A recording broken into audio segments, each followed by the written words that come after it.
Hello everyone, myself Dheeraj Kaushik, social science teacher. Welcome to my channel.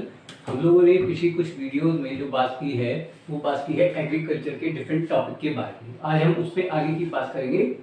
हम इसमें सबसे पहले आता है आपका हॉर्टिकल्चर क्रॉप्स। जनरली अगर आप देखें तो इसमें आप फ्रूट्स को शामिल कर सकते हैं, है ना, वेजिटेबल्स को शामिल कर सकते हैं और फ्लावर को भी आप इसमें ले सकते हैं। देखिए, अगर हम बात करते हैं फ्रूट्स के मार्केट की या वेजिटेबल्स की, अगर हम अकॉर्डिंग बात करें तो जैसे केरल हमारे यहाँ पे एक स्टेट है, वहाँ का बनाना बहुत फेमस है, ठीक है ना।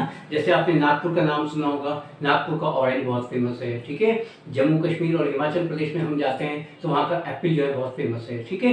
लेकिन हमारे यहाँ पे अभी तक क्या प्रॉब्लम थी कि बहुत बड़ी मात्रा में फल और सब्जियाँ जो है खराब हो जाते थे, क्योंकि हमारे पास रेफ्रिजरेटिंग जो फैसिलिटीज थी वो जनरली अवेलेबल नहीं थी, बड़े बड़े स्टोरेज नहीं थी हमारे पास। अब जैसे इंडियन रेलवे ने किसान रेल के नाम से एक नए कंसेप्ट के ऊपर काम किया है और इसके अलावा जो गुड्स ट्रेन होती है उसमें भी रेफ्रिजरेटर की व्यवस्था की गई है, ताकि एक जगह से दूसरी जगह पे जो फल और सब्जियां हम भेजते हैं या फूल हम जो भेजते हैं वो आराम से पहुंच जाए। तो ये सारी चीजें जो है आपके हॉर्टिकल्चर क्रॉप्स में जो है शामिल की जाती है, ठीक। अब उसके बाद जो आती है हमारी, वो आती है नॉन फूड क्रॉप, यानी कमर्शियल वैल्यू तो है इनकी, डेफिनेटली कमर्शियल वैल्यू तो बहुत ज़्यादा है, लेकिन हम ये कह सकते हैं कि भाई हम इनको खाने के लिए यूज़ नहीं करते हैं, ठीक है।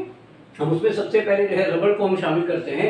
अगर हम टेम्परेचर के अकॉर्डिंग बात करें, एटलीस्ट 25 डिग्री सेंटीग्रेड का टेम्परेचर होना चाहिए, यानी गर्म होना चाहिए डेफिनेटली, और 200 सेंटीमीटर से ज़्यादा की बारिश चाहिए। मतलब बिल्कुल साफ है कि रेगुलर इंटरवल पे जो है बारिश बनी रहनी चाहिए, ठीक है।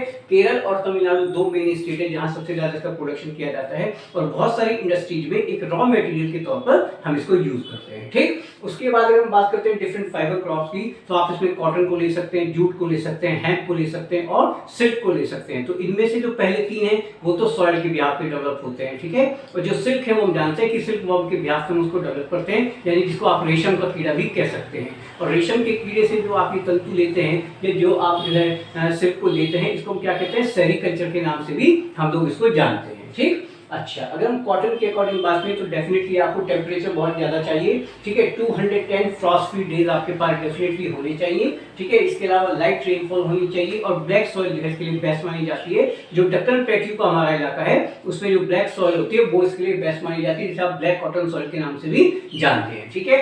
मेनली जो स्टेट मानी जाएंगी गुजरात और महाराष्ट्र मानी जाएंगी। और कॉटन के लिए तो अगर हम देखें तो भारत तो इसका ओरिजिनल घर माना जाता है, यानी अगर एंशिएंट टाइम पीरियड से हम देखते हैं तो कॉटन जो है वो किसके लिए माना जाता है, इंडिया का ही माना जाता है कि सर्वश्रेष्ठ जो बेस्ट माना था वो हमारा ही होता है, ठीक। उसके बाद अगर हम जूट की बात करते हैं तो जूट को हम जानते हैं कि भाई गोल्डन फाइबर के नाम से जाना जाता है, ठीक है ना। इसके लिए डेफिनेटली आपके पास हाई टेम्परेचर होना चाहिए और इंडिया के वो एरिया जहाँ फ्लड एरिया ज़्यादा माना जाता है, यानी बारिश का परसेंटेज बहुत ज़्यादा है, वहाँ इसकी फसल आप बहुत अच्छे से कर सकते हैं। डेफिनेटली वेस्ट बंगाल और बिहार दो ऐसी स्टेट हैं जहाँ सबसे ज़्यादा इसका प्रोडक्शन हम करते हैं। अच्छा, अगर हम देखते हैं जूट के अकॉर्डिंग तो आप ये देखिए कि जूट को इंटरनेशनल मार्केट में अगर देखें और नेशनल लेवल के अगर मार्केट में देखते हैं तो बहुत ज़्यादा कॉम्पिटिशन का सामना करना पड़ता है, क्योंकि बहुत महंगा होता है, इसलिए तो हम इसको गोल्डन फाइबर कह रहे हैं ना। तो अच्छा, फिर दूसरी चीज क्या कि हमारे पास बहुत सारे सिंथेटिक फाइबर्स हैं, है ना, या पॉलीपैक जैसे हम लोग यूज कर रहे हैं, तो उसकी वजह से इसकी मार्केट थोड़ी सी कम हो गई है। लेकिन इंडियन गवर्नमेंट एट प्रेजेंट पूरी कोशिश कर रही है कि भाई ज्यादा से ज्यादा जो है हम इसके ऊपर काम करें, ताकि जो जूट इंडस्ट्री है वो अपने खोए हुए जो गौरव है उसको जो है दोबारा से प्राप्त करे और फिर से जो है ये बूस्टअप हो जाए। आई थिंक आपकी सारी चीज बिल्कुल क्लियर होंगी। हॉर्टिकल्चर में हमने बात की डिफरेंट फ्रूट्स, वेजिटेबल, फ्लावर के बारे में। देन नॉन फूड क्रॉप में आप देखते हैं रबर, कॉटन और जूट। क्लियर? आई थिंक आपको सबको क्लियर हो जाएगी। आप वीडियो जो है रेगुलर एक तरीके से देखते रहिएगा रेगुलर इंटरवल पे, ठीक है ना। ज्यादा से ज्यादा आप इनको लाइक कीजिए, शेयर करें और सब्सक्राइब करते रहें और आप डेफिनेटली चैनल के साथ बने रहें। आपको सारा जो लेसन है बहुत इजीली क्लियर हो जाएगा, ठीक है। आप इनको ध्यान से देखें और जो भी आपका फ्रेंड सर्कल है उसमें ज्यादा से ज्यादा आप इनको शेयर करते रहें। Okay, thank you.